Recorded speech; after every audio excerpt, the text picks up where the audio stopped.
بسم اللہ الرحمن الرحیم، اللہ کے نام سے جو رحمان اور رحیم ہے۔ یا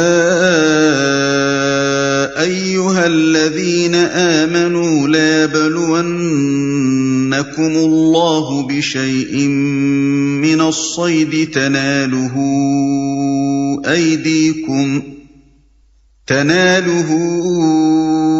ایدیکم ورماحکم لیعلم اللہ من یخافہ بالغیب فمن اعتدى بعد ذلك فله عذاب علیم۔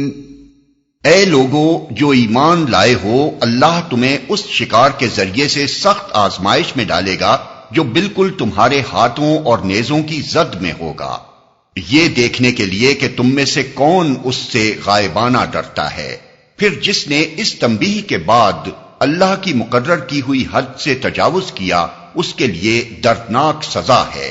یا ایہا الذین آمنوا لا تقتلوا الصید وانتم حرم ومن قتله منكم متعمدا فجزاء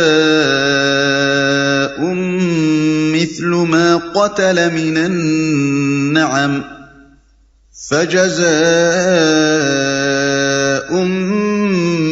ما قتل من النعم يحكم به ذوى عدل منكم هديا بالغ الكعبة أو كفارة طعام مساكين أو عدل ذلك صياما ليذوق وبال أمره عفى الله عما سلف ومن عاد فينتقم الله منه واللہ عزیز ذو انتقام۔ اے لوگو جو ایمان لائے ہو، احرام کی حالت میں شکار نہ مارو، اور اگر تم میں سے کوئی جان بوجھ کر ایسا کر گزرے تو جو جانور اس نے مارا ہو اسی کے ہم پلہ ایک جانور اسے مویشیوں میں سے نذر دینا ہوگا، جس کا فیصلہ تم میں سے 2 عادل آدمی کریں گے، اور یہ نذرانہ کعبہ پہنچایا جائے گا، یا نہیں تو اس گناہ کے کفارے میں چند مسکینوں کو کھانا کھلانا ہوگا، یا اس کے بقدر روزے رکھنے ہوں گے تاکہ وہ اپنے کیے کا مزہ چکھے۔ پہلے جو کچھ ہو چکا اسے اللہ نے معاف کر دیا، لیکن اب اگر کسی نے اس حرکت کا اعادہ کیا تو اس سے اللہ بدلہ لے گا۔ اللہ سب پر غالب ہے اور بدلہ لینے کی طاقت رکھتا ہے۔ احرام کی حالت میں شکار نہ مارو۔ شکار خواہ آدمی خود کرے یا کسی دوسرے کو شکار میں کسی طور پر مدد دے، دونوں باتیں حالت احرام میں منع ہیں۔ نیز اگر محرم کی خاطر شکار مارا گیا ہو تب بھی اس کا کھانا محرم کے لیے جائز نہیں ہے، البتہ اگر کسی شخص نے اپنے لیے خود شکار کیا ہو اور پھر وہ اس میں سے محرم کو بھی تحفتاً کچھ دے دے تو اس کے کھانے میں کچھ مذائقہ نہیں۔ اس حکم عام سے موذی جانور مستثنیٰ ہیں، سانپ، بچھو، باولا کتا اور ایسے دوسرے جانور جو انسان کو نقصان پہنچانے والے ہیں حالت احرام میں مارے جا سکتے ہیں، یا اس کے بقدر روزے رکھنے ہوں گے۔ ان امور کا فیصلہ بھی 2 عادل آدمی ہی کریں گے کہ کس جانور کے مارنے پر آدمی کتنے مسکینوں کو کھانا کھلائے یا کتنے روزے رکھے۔ احل لكم صيد البحر وطعامه متاعا لكم وللسيارة وحرم عليكم صيد البر ما دمتم حرما واتقوا الله الذي إليه تحشرون۔ تمہارے لیے سمندر کا شکار اور اس کا کھانا حلال کر دیا گیا، جہاں تم ٹھہرو وہاں بھی اسے کھا سکتے ہو اور قافلے کے لیے زاد راہ بھی بنا سکتے ہو، البتہ خشکی کا شکار جب تک تم احرام کی حالت میں ہو تم پر حرام کیا گیا ہے، پس بچو اس خدا کی نافرمانی سے جس کی پیشی میں تم سب کو گھیر کر حاضر کیا جائے گا۔ سمندر کا شکار اور اس کا کھانا حلال کر دیا گیا۔ چونکہ سمندر کے سفر میں بسا اوقات زاد راہ ختم ہو جاتا ہے اور غذا کی فراہمی کے لیے بجز اس کے کہ آبی جانوروں کا شکار کیا جائے اور کوئی تدبیر ممکن نہیں ہوتی، اس لیے بحری شکار حلال کر دیا گیا۔ جعل الله الكعبة البيت الحرام قياما للناس والشهر الحرام والهدي والقلائد ذلك لتعلموا أن الله يعلم ما في السماوات وما في الأرض وأن الله بكل شيء عليم۔ اللہ نے مکان محترم کعبہ کو لوگوں کے لیے اجتماعی زندگی کے قیام کا ذریعہ بنایا اور ماہ حرام اور قربانی کے جانوروں اور قلادوں کو بھی اس کام میں معاون بنا دیا تاکہ تمہیں معلوم ہو جائے کہ اللہ آسمانوں اور زمین کے سب حالات سے باخبر ہے اور اسے ہر چیز کا علم ہے۔ اور ماہ حرام اور قربانی کے جانوروں اور قلادوں کو بھی اس کام میں معاون بنا دیا۔ عرب میں کعبے کی حیثیت محض ایک مقدس عبادت گاہ ہی کی نہ تھی، بلکہ اپنی مرکزیت اور اپنے تقدس کی وجہ سے وہی پورے ملک کی معاشی و تمدنی زندگی کا سہارا بنا ہوا تھا۔ حج اور عمرے کے لیے سارا ملک اس کی طرف کھینچ کر آتا تھا، اور اس اجتماع کی بدولت انتشار کے مارے ہوئے عربوں میں وحدت کا ایک رشتہ پیدا ہوتا۔ مختلف علاقوں اور قبیلوں کے لوگ باہم تمدنی روابط قائم کرتے، شاعری کے مقابلوں سے ان کی زبان اور ادب کو ترقی نصیب ہوتی، اور تجارتی لین دین سے سارے ملک کی معاشی ضروریات پوری ہوتی۔ حرام مہینوں کی بدولت عربوں کو سال کا پورا ایک تہائی زمانہ امن کا نصیب ہو جاتا تھا۔ بس یہی زمانہ ایسا تھا جس میں ان کے قافلے ملک کے ایک سرے سے دوسرے سرے تک بسہولت آتے جاتے تھے۔ قربانی کے جانوروں اور قلادوں کی موجودگی سے بھی اس نقل و حرکت میں بڑی مدد ملتی تھی، کیونکہ نظر کی علامت کے طور پر جن جانوروں کی گردن میں پٹے پڑے ہوتے انہیں دیکھ کر عربوں کی گردنیں احترام سے جھک جاتی اور کسی غارتگر قبیلے کو ان پر ہاتھ ڈالنے کی جرت نہ ہوتی۔ اور اسے ہر چیز کا علم ہے، یعنی اگر تم اس انتظام پر غور کرو تو تمہیں خود اپنے ملک کی تمدنی و معاشی زندگی ہی میں اس امر کی ایک بین شہادت مل جائے کہ اللہ تعالیٰ اپنی مخلوق کے مصالح اور ان کی ضروریات کا کیسا مکمل اور گہرا علم رکھتا ہے، اور اپنے ایک حکم کے ذریعے سے انسانی زندگی کے کتنے کتنے شعبوں کو فائدہ پہنچا دیتا ہے۔ بدامنی کی یہ سینکڑوں برس جو محمد عربی صلی اللہ علیہ وسلم کے ظہور سے پہلے گزرے ہیں، ان میں تم لوگ خود اپنے مفاد سے ناواقف تھے اور اپنے آپ کو تباہ کرنے پر تلے ہوئے تھے، مگر اللہ تمہاری ضرورتوں کو جانتا تھا اور اس نے صرف ایک کعبے کی مرکزیت قائم کر کے تمہارے لیے وہ انتظام کر دیا تھا جس کی بدولت تمہاری قومی زندگی برقرار رہ سکی۔ دوسری بے شمار باتوں کو چھوڑ کر اگر صرف اسی ایک بات پر دھیان کرو تو تمہیں یقین حاصل ہو جائے کہ اللہ نے جو احکام تمہیں دیے ہیں ان کی پابندی میں تمہاری اپنی بھلائی ہے، اور ان میں تمہارے لیے وہ مصلحتیں پوشیدہ ہیں جن کو نہ تم خود سمجھ سکتے ہو اور نہ اپنی تدبیروں سے پورا کر سکتے ہو۔ اعلموا ان اللہ شدید العقاب وان اللہ غفور رحیم۔ خبردار ہو جاؤ، اللہ سزا دینے میں بھی سخت ہے اور اس کے ساتھ بہت درگزر اور رحم بھی کرنے والا ہے۔ ما علی الرسول الا البلاغ واللہ یعلم ما تبدون وما تکتمون۔ رسول پر تو صرف پیغام پہنچا دینے کی ذمہ داری ہے، آگے تمہارے کھلے اور چھپے سب حالات کا جاننے والا اللہ ہے۔ قل لا يستوي الخبيث والطيب ولو أعجبك كثرة الخبيث فاتقوا الله يا أولي الألباب لعلكم تفلحون۔ اے پیغمبر ان سے کہہ دو کہ پاک اور ناپاک بہرحال یکساں نہیں ہیں، خواہ ناپاک کی بہتات تمہیں کتنا ہی فریفتہ کرنے والی ہو۔ پس اے لوگو جو عقل رکھتے ہو، اللہ کی نافرمانی سے بچتے رہو، امید ہے کہ تمہیں فلاح نصیب ہوگی، اور اسے ہر چیز کا علم ہے۔ یہ آیت قدر و قیمت کا ایک دوسرا ہی معیار پیش کرتی ہے جو ظاہر میں انسان کے معیار سے بالکل مختلف ہے۔ ظاہر بھی نظر میں 100 روپے بمقابلہ 5 روپے کے لازماً زیادہ قیمتی ہیں، کیونکہ وہ 100 ہیں اور یہ 5۔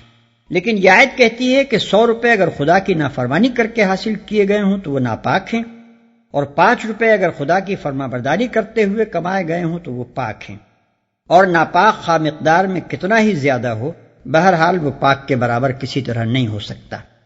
غلاظت کے ایک ڈھیر سے عطر کا ایک قطرہ زیادہ قدر رکھتا ہے، اور پیشاب کی ایک لبریز ناند کے مقابلے میں پاک پانی کا ایک چلو زیادہ وزنی ہے۔ لہذا ایک سچے دانشمند انسان کو لازماً حلال ہی پر قناعت کرنی چاہیے، خواہ وہ ظاہر میں کتنا ہی حقیر و قلیل ہو، اور حرام کی طرف کسی حال میں بھی ہاتھ نہ بڑھانا چاہیے، خواہ وہ بظاہر کتنا ہی کثیر و شاندار ہو۔ يا أيها الذين آمنوا لا تسألوا عن أشياء إن تبد لكم تسؤكم وإن تسألوا عنها حين ينزل القرآن تبد لكم عفى الله عنها واللہ غفور حلیم۔ اے لوگو جو ایمان لائے ہو، ایسی باتیں نہ پوچھا کرو جو تم پر ظاہر کر دی جائیں تو تمہیں ناگوار ہوں، لیکن اگر تم انہیں ایسے وقت پوچھو گے جبکہ قرآن نازل ہو رہا ہو تو وہ تم پر کھول دی جائیں گی۔ اب تک جو کچھ تم نے کیا اسے اللہ نے معاف کر دیا، وہ درگزر کرنے والا اور بردبار ہے۔ ایسی باتیں نہ پوچھا کرو جو تم پر ظاہر کر دی جائیں تو تمہیں ناگوار ہوں۔ نبی صلی اللہ علیہ وسلم سے بعض لوگ عجیب عجیب قسم کے فضول سوالات کیا کرتے تھے، جن کی نہ دین کے کسی معاملے میں ضرورت ہوتی تھی اور نہ دنیا ہی کے کسی معاملے میں۔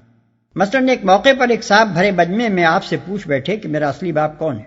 اسی طرح بعض لوگ احکام شرع میں غیر ضروری پوچھ گچھ کیا کرتے تھے، اور خواہ مخواہ پوچھ کر ایسی چیزوں کا تعین کرانا چاہتے تھے جنہیں شارع نے مصلحتاً غیر معین رکھا ہے۔ مثلاً قرآن میں مجملاً یہ حکم دیا گیا تھا کہ حج تم پر فرض کیا گیا ہے۔ ایک صاحب نے حکم سنتے ہی نبی صلی اللہ علیہ وسلم سے دریافت کیا، کیا ہر سال فرض کیا گیا ہے؟ آپ نے کچھ جواب نہ دیا۔ انہوں نے پھر پوچھا، آپ پھر خاموش ہو گئے۔ تیسری مرتبہ پوچھنے پر آپ نے فرمایا، تم پر افسوس ہے، اگر میری زبان سے ہاں نکل جائے تو حج ہر سال فرض قرار پائے، پھر تم ہی لوگ اس کی پیروی نہ کر سکو گے اور نافرمانی کرنے لگو گے۔ ایسے ہی لایانی اور غیر ضروری سوالات سے اس آیت میں منع کیا گیا۔ نبی صلی اللہ علیہ وسلم خود بھی لوگوں کو کثرت سوال سے اور خواہ مخواہ ہر بات کی کھوج لگانے سے منع فرماتے رہتے تھے۔ چنانچہ حدیث میں ہے کہ مسلمانوں کے حق میں سب سے بڑا مجرم وہ شخص ہے جس نے کسی ایسی چیز کے متعلق سوال چھیڑا جو لوگوں پر حرام نہ کی گئی تھی، اور پھر محض اس کے سوال چھیڑنے کی بدولت وہ چیز حرام ٹھہرائی گئی۔ ایک دوسری حدیث میں ہے، اللہ نے کچھ فرائض تم پر عائد کیے ہیں، انہیں ضائع نہ کرو۔ کچھ چیزوں کو حرام کیا ہے، ان کے پاس نہ پھٹکو۔ کچھ حدود مقرر کی ہیں، ان سے تجاوز نہ کرو، اور کچھ چیزوں کے متعلق خاموشی اختیار کی ہے بغیر اس کے کہ اسے بھول لاحق ہوئی ہو، لہذا ان کی کھوج نہ لگاؤ۔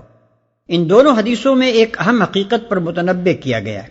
جن امور کو شارع نے مجملاً بیان کیا ہے اور ان کی تفصیل نہیں بتائی، یا جو احکام برسبیل اجمال دیے گئے ہیں اور مقدار یا تعداد یا دوسرے تعینات کا ذکر نہیں کیا ہے، ان میں اجمال اور عدم تفصیل کی وجہ یہ نہیں ہے کہ شارع سے بھول ہو گئی ہو، معاذ اللہ، تفصیلات بتانی چاہیے تھی مگر نہ بتائیں، بلکہ اس کی اصل وجہ یہ ہے کہ شارع ان امور کی تفصیلات کو محدود نہیں کرنا چاہتا اور احکام میں لوگوں کے لیے وسعت رکھنا چاہتا ہے۔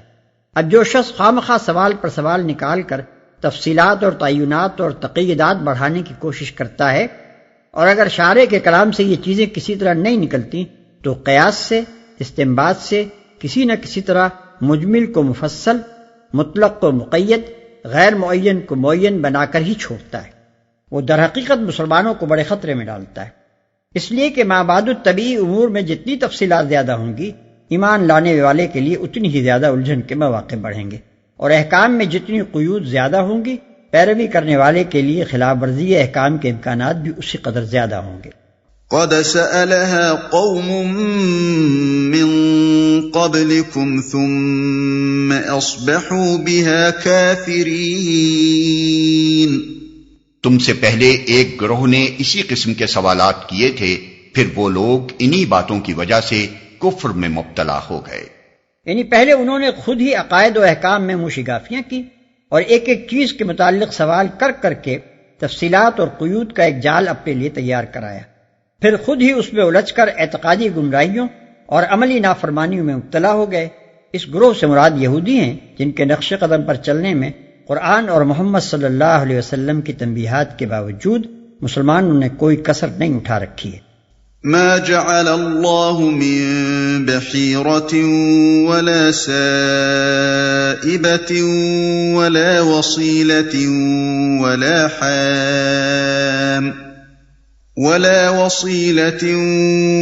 حام ولكن الذين كفروا يفترون على الله الكذب وأكثرهم لا يعقلون۔ اللہ نے نہ کوئی بحیرہ مقرر کیا ہے، نہ سائبہ اور نہ وسیلہ اور نہ حام، مگر یہ کافر اللہ پر جھوٹی تہمت لگاتے ہیں اور ان میں سے اکثر بے عقل ہیں کہ ایسے وہمیات کو مان رہے ہیں۔ اللہ نے نہ کوئی بحیرہ مقرر کیا ہے، نہ سائبہ اور نہ وسیلہ اور نہ حام۔ جس طرح ہمارے ملک میں گائے، بیل اور بکرے خدا کے نام پر یا کسی بت یا قبر یا دیوتا یا پیر کے نام پر چھوڑ دیے جاتے ہیں، اور ان سے کوئی خدمت لینا یا انہیں ذبح کرنا یا کسی طور پر ان سے فائدہ اٹھانا حرام سمجھا جاتا ہے، اسی طرح زمانے جاہلیت میں اہل عرب بھی مختلف طریقوں سے جانوروں کو پن کر کے چھوڑ دیا کرتے تھے، اور ان طریقوں سے چھوڑے ہوئے جانوروں کے الگ الگ نام رکھتے تھے۔ بحیرہ اس اونٹنی کو کہتے تھے جو 5 دفعہ بچے جن چکی ہو اور آخری بار اس کے ہاں نر بچہ پیدا ہوا ہو۔ اس کا کان چیر کر اسے آزاد چھوڑ دیا جاتا تھا، پھر نہ کوئی اس پر سوار ہوتا، نہ اس کا دودھ پیا جاتا، نہ اسے ذبح کیا جاتا، نہ اس کا اون اتارا جاتا۔ اسے حق تھا کہ جس کھیت اور جس چراگاہ میں چاہے چرے اور جس گھاٹ سے چاہے پانی پیے۔ سائبہ اس اونٹ یا اونٹنی کو کہتے تھے جسے کسی منت کے پورا ہونے یا کسی بیماری سے شفا پانے یا کسی خطرے سے بچ جانے پر بطور شکرانے کے پن کر دیا گیا ہو۔ نیز جس اونٹنی نے 10 مرتبہ بچے دیے ہوں اور ہر بار مادہ ہی جنی ہو، اسے بھی آزاد چھوڑ دیا جاتا۔ وسیلہ، اگر بکری کا پہلا بچہ نر ہوتا تو وہ خداؤں کے نام پر ذبح کر دیا جاتا، اور اگر وہ پہلی بار مادہ جنتی تو اسے اپنے لیے رکھ لیا جاتا تھا۔ لیکن اگر نر اور مادہ ایک ساتھ پیدا ہوتے تو نر کو ذبح کرنے کے بجائے یوں ہی خداؤں کے نام پر چھوڑ دیا جاتا تھا، اور اس کا نام وسیلہ تھا۔ حام، اگر کسی اونٹ کا پوتا سواری دینے کے قابل ہو جاتا تو اس بوڑھے اونٹ کو آزاد چھوڑ دیا جاتا تھا۔ نیز اگر کسی اونٹ کے نطفے سے 10 بچے پیدا ہو جاتے تو اسے بھی آزادی مل جاتی۔ وَإِذَا قِيلَ لَهُمْ تَعَالَوْا إِلَى مَا أَنزَلَ اللَّهُ وَإِلَى الرَّسُولِ قَالُوا حَسْبُنَا مَا وَجَدْنَا عَلَيْهِ آبَاءَنَا أَوَلَوْ كَانَ آبَاؤُهُمْ لَا يَعْلَمُونَ شَيْئًا وَلَا يَهْتَدُونَ۔ اور جب ان سے کہا جاتا ہے کہ آؤ اس قانون کی طرف جو اللہ نے نازل کیا ہے اور آؤ پیغمبر کی طرف، تو وہ جواب دیتے ہیں کہ ہمارے لیے تو بس وہی طریقہ کافی ہے جس پر ہم نے اپنے باپ دادا کو پایا ہے۔ کیا یہ باپ دادا ہی کی تقلید کیے چلے جائیں گے، خواہ وہ کچھ نہ جانتے ہوں اور صحیح راستے کی انہیں خبر ہی نہ ہو؟ یا ایھا الذین آمنوا علیکم انفسکم لا یضرکم من ضل اذا اہتدیتم إِلَى اللَّهِ مَرْجِعُكُمْ جَمِيعًا فَيُنَبِّئُكُم بِمَا كُنتُمْ تَعْمَلُونَ۔ اے لوگو جو ایمان لائے ہو، اپنی فکر کرو، کسی دوسرے کی گمراہی سے تمہارا کچھ نہیں بگڑتا اگر تم خود راہ راست پر ہو۔ اللہ کی طرف تم سب کو پلٹ کر جانا ہے، پھر وہ تمہیں بتا دے گا کہ تم کیا کرتے رہے ہو اگر تم خود راہ راست پر ہو۔ یعنی بجائے اس کے کہ آدمی ہر وقت یہ دیکھتا رہے کہ فلاں کیا کر رہا ہے اور فلاں کے عقیدے میں کیا خرابی ہے اور فلاں کے اعمال میں کیا برائی ہے، اسے یہ دیکھنا چاہیے کہ وہ خود کیا کر رہا ہے۔ اسے فکر اپنے خیالات کی، اپنے اخلاق اور اعمال کی ہونی چاہیے کہ کہیں وہ خراب نہ ہو۔ اگر آدمی خود اللہ کی اطاعت کر رہا ہے، خدا اور بندوں کے جو حقوق اس پر عائد ہوتے ہیں انہیں ادا کر رہا ہے، اور راست روی اور راست بازی کے مقتضیات پورے کر رہا ہے جن میں لازماً امر بالمعروف اور نہی عن المنکر بھی شامل ہے، تو یقیناً کسی شخص کی گمراہی اور کجروی اس کے لیے نقصان دہ نہیں ہو سکتی۔ اس آیت کا یہ منشا ہرگز نہیں ہے کہ آدمی بس اپنی نجات کی فکر کرے، دوسروں کی اصلاح کی فکر نہ کرے۔ حضرت ابوبکر صدیق رضی اللہ تعالی عنہ اس غلط فہمی کی تردید کرتے ہوئے اپنے خطبے میں فرماتے ہیں لوگوں تم اس آیت کو پڑھتے ہو اور اس کی غلط تعویل کرتے ہو۔ میں نے رسول اللہ صلی اللہ علیہ وسلم کو یہ فرماتے سنا ہے کہ جب لوگوں کا یہ حال ہو جائے کہ وہ برائی کو دیکھیں اور اسے بدلنے کی کوشش نہ کریں، ظالم کو ظلم کرتے ہوئے پائیں اور اس کا ہاتھ نہ پکڑیں، تو بعید نہیں کہ اللہ اپنے عذاب میں سب کو لپیٹ لے۔ خدا کی قسم تم کو لازم ہے کہ بھلائی کا حکم دو اور برائی سے روکو، ورنہ اللہ تم پر ایسے لوگوں کو مسلط کر دے گا جو تم میں سب سے بدتر ہوں گے، اور وہ تم کو سخت تکلیفیں پہنچائیں گے۔ پھر تمہارے نیک لوگ خدا سے دعائیں مانگیں گے مگر وہ قبول نہ ہوں گی۔ يا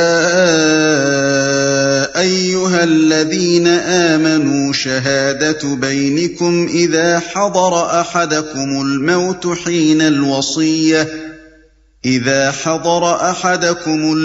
حين الوصية اثنان ذوا عدل منكم أو آخران من غيركم إن أنتم ضربتم في الأرض فأصابتكم مصيبة الموت تحبسونهما من بعد الصلاة فيقسمان بالله إن ارتبتم لا نشتري به ثمنا ولو كان ذا قربى ولا نكتم شهادة الله إنا إذا لمن الآثمين۔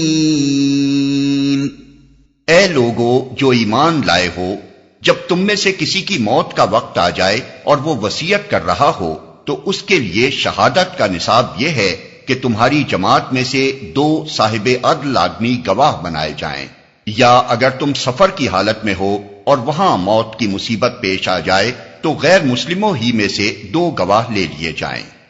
پھر اگر کوئی شک پڑ جائے تو نماز کے بعد دونوں گواہوں کو مسجد میں روک لیا جائے اور وہ خدا کی قسم کھا کر کہیں کہ ہم کسی ذاتی فائدے کے عوض شہادت بیچنے والے نہیں ہیں، اور خواہ کوئی ہمارا رشتہ دار ہی کیوں نہ ہو ہم اس کی رعایت کرنے والے نہیں، اور نہ خدا واسطے کی گواہی کو ہم چھپانے والے ہیں۔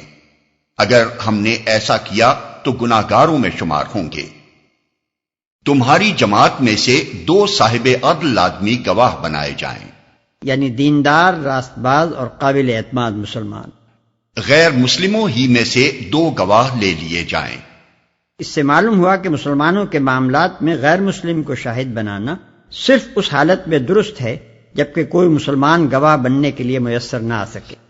فَإِنْ عُثِرَ عَلَىٰ أَنَّهُمَا اسْتَحَقَّا إِثْمًا فَآخَرَانِ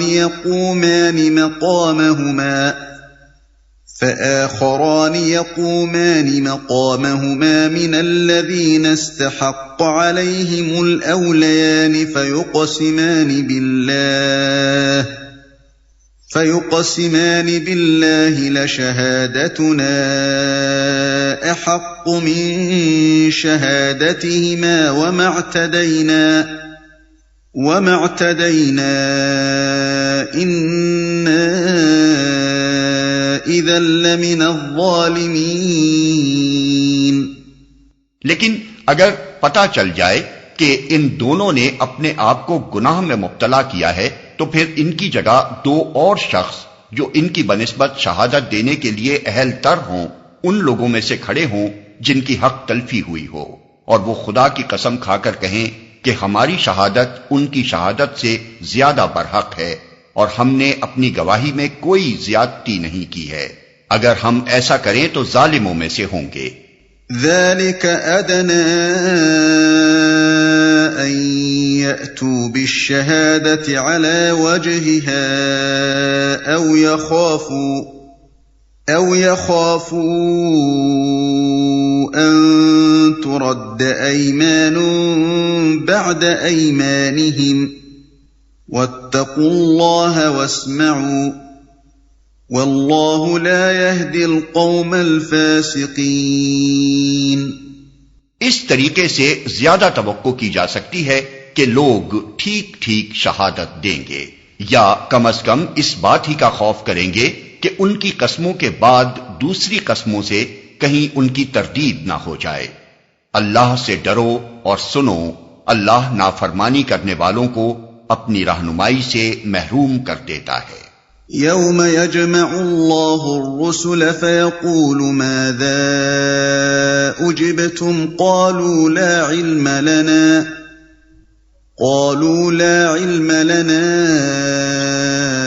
إنك أنت علام الغيوب۔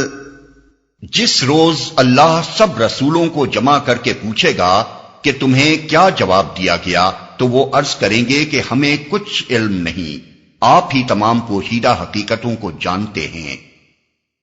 جس روز مراد ہے قیامت کا دن۔ تمہیں کیا جواب دیا گیا؟ یعنی اسلام کی طرف جو دعوت تم نے دنیا کو دی تھی اس کا کیا جواب دنیا نے تمہیں دیا؟ وہ عرض کریں گے ہمیں کچھ علم نہیں۔ یعنی ہم تو صرف اس محدود ظاہری جواب کو جانتے ہیں جو ہمیں اپنی زندگی میں ملتا ہوا محسوس ہوا، باقی رہا یہ کہ فی الحقیقت ہماری دعوت کا رد عمل کہاں کس صورت میں کتنا ہوا تو اس کا صحیح علم آپ کے سوا کسی کو نہیں ہو سکتا۔ اذ قال اللہ یا عیسی ابن مریم اذکر نعمتی علیک وعلی والدتک اذ ایدتک بروح القدس تکلم الناس فی المہد وکہلا وَإِذْ عَلَّمْتُكَ الْكِتَابَ وَالْحِكْمَةَ وَالتَّوْرَاةَ وَالْإِنْجِيلَ وَإِذْ تَخْلُقُ مِنَ الطِّينِ كَهَيْئَةِ الطَّيْرِ بِإِذْنِي فَتَنفُخُ فِيهَا فَتَكُونُ طَيْرًا بِإِذْنِي وَتُبْرِئُ الْأَكْمَهَ وَالْأَبْرَصَ بِإِذْنِي وَإِذْ تُخْرِجُ الْمَوْتَى بِإِذْنِي وَإِذْ كَفَفْتُ بَنِي إِسْرَائِيلَ عَنكَ إِذْ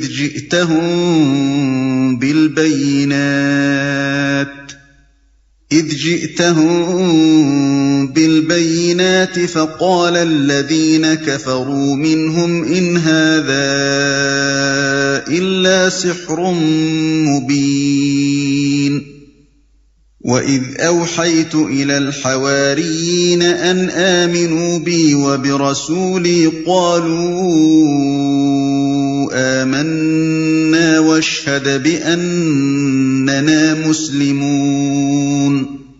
پھر تصور کرو اس موقع کا جب اللہ فرمائے گا کہ اے مریم کے بیٹے عیسیٰ، یاد کر میری اس نعمت کو جو میں نے تجھے اور تیری ماں کو عطا کی تھی۔ میں نے روح پاک سے تیری مدد کی، تو گہوارے میں بھی لوگوں سے بات کرتا تھا اور بڑی عمر کو پہنچ کر بھی۔ میں نے تجھ کو کتاب اور حکمت اور تورات اور انجیل کی تعلیم دی۔ تو میرے حکم سے مٹی کا پتلا پرندے کی شکل کا بناتا اور اس میں پھونکتا تھا اور وہ میرے حکم سے پرندہ بن جاتا تھا۔ تو مادرزاد اندھے اور کوڑی کو میرے حکم سے اچھا کرتا تھا۔ تو مردوں کو میرے حکم سے نکالتا تھا۔ پھر جب تو بنی اسرائیل کے پاس صریح نشانیاں لے کر پہنچا اور جو لوگ ان میں سے منکر حق تھے انہوں نے کہا کہ یہ نشانیاں جادوگری کے سوا اور کچھ نہیں ہیں، تو میں نے ہی تجھے ان سے بچایا۔ اور جب میں نے حواریوں کو اشارہ کیا کہ مجھ پر اور میرے رسول پر ایمان لاؤ، تب انہوں نے کہا کہ ہم ایمان لائے اور گواہ رہو کہ ہم مسلم ہیں۔ پھر تصور کرو اس موقع کا جب اللہ فرمائے گا۔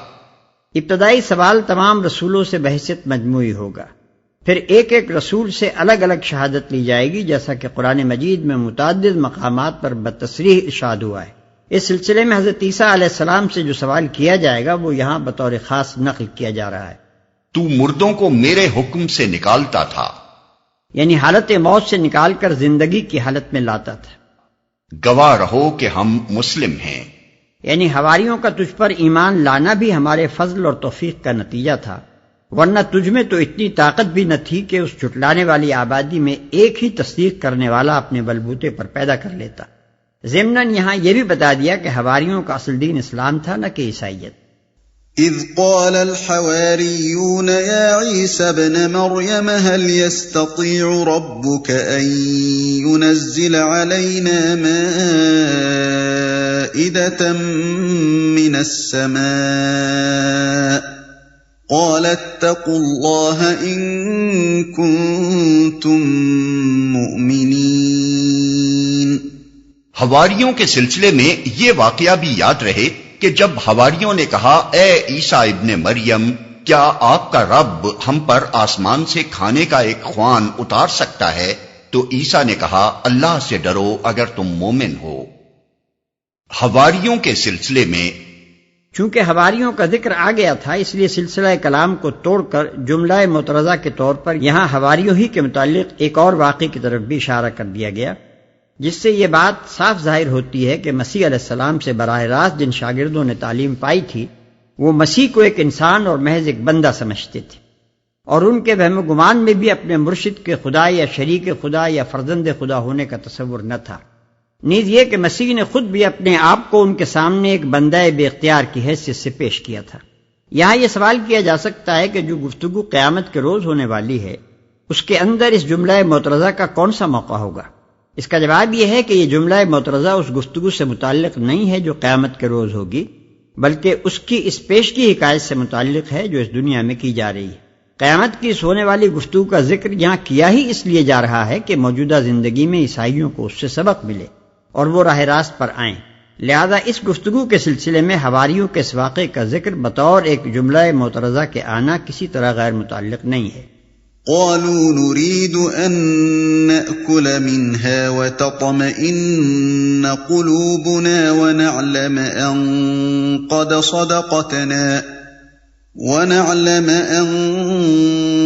صدقتنا ونكون عليها من الشاهدين۔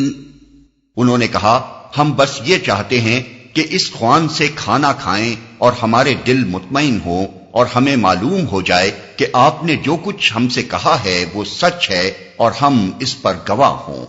قال عيسى ابن مريم اللهم ربنا أنزل علينا مائدة من السماء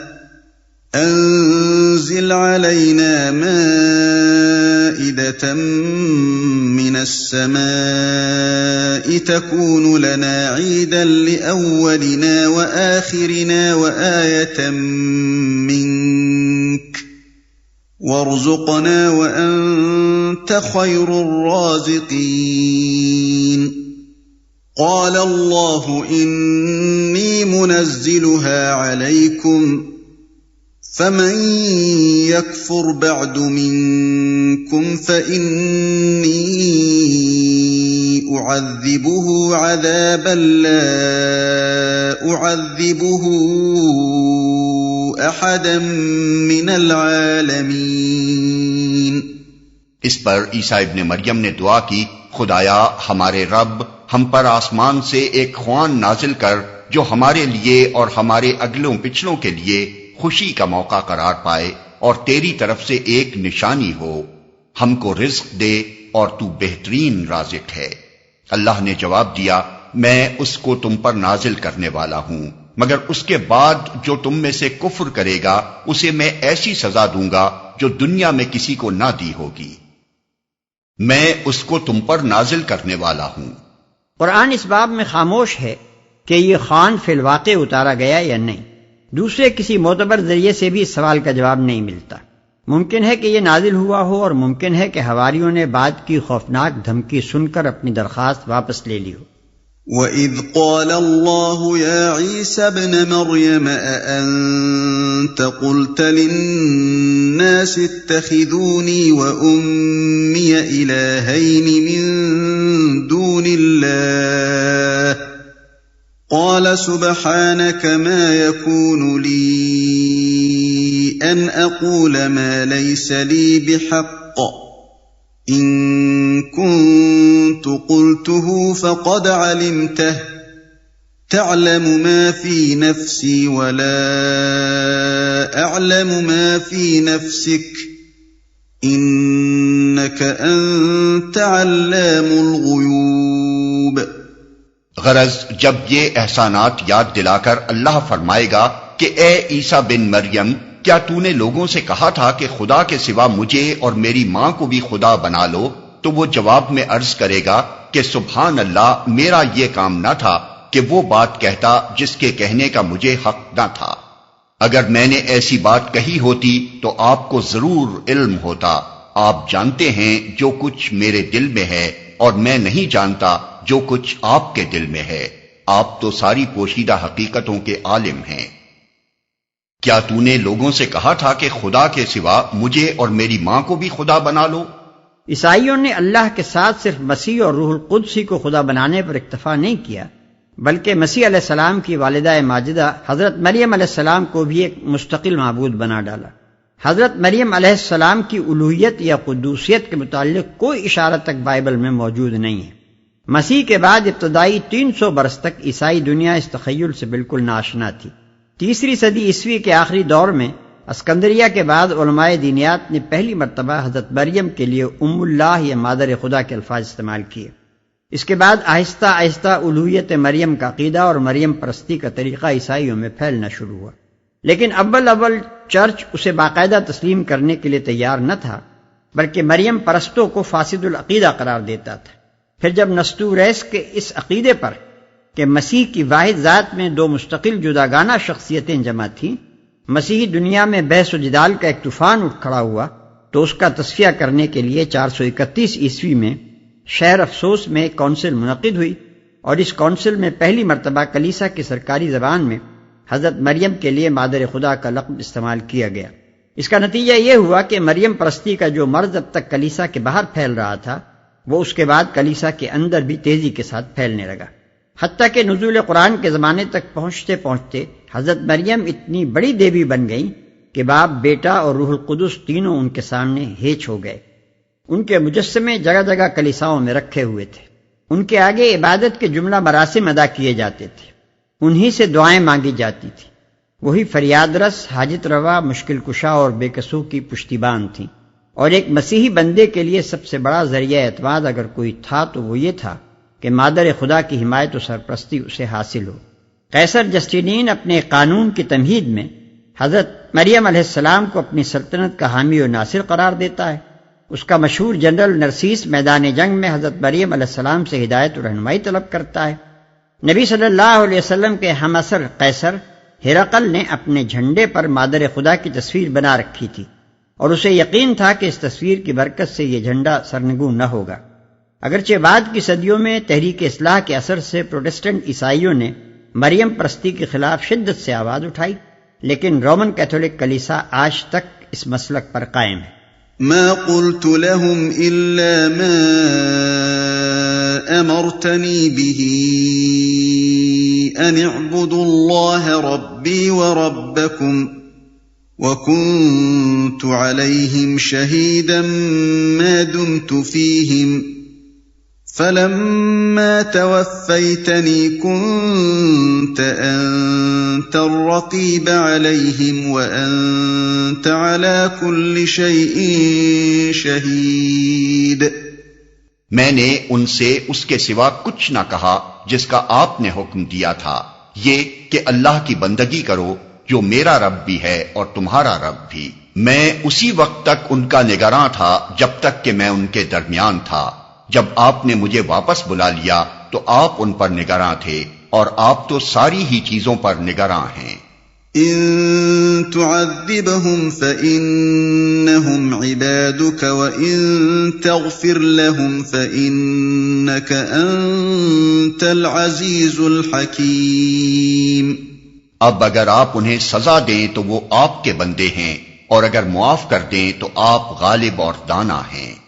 قال الله هذا يوم ينفع الصادقين صدقهم لهم جنات تجري من تحتها الأنهار خالدين فيها أبدا رضي الله عنهم ورضوا عنه ذلك الفوز العظيم۔ تب اللہ فرمائے گا، یہ وہ دن ہے جس میں سچوں کو ان کی سچائی نفع دیتی ہے، ان کے لیے ایسے باغ ہیں جن کے نیچے نہریں بہ رہی ہیں، یہاں وہ ہمیشہ رہیں گے۔ اللہ ان سے راضی ہوا اور وہ اللہ سے، یہی بڑی کامیابی ہے۔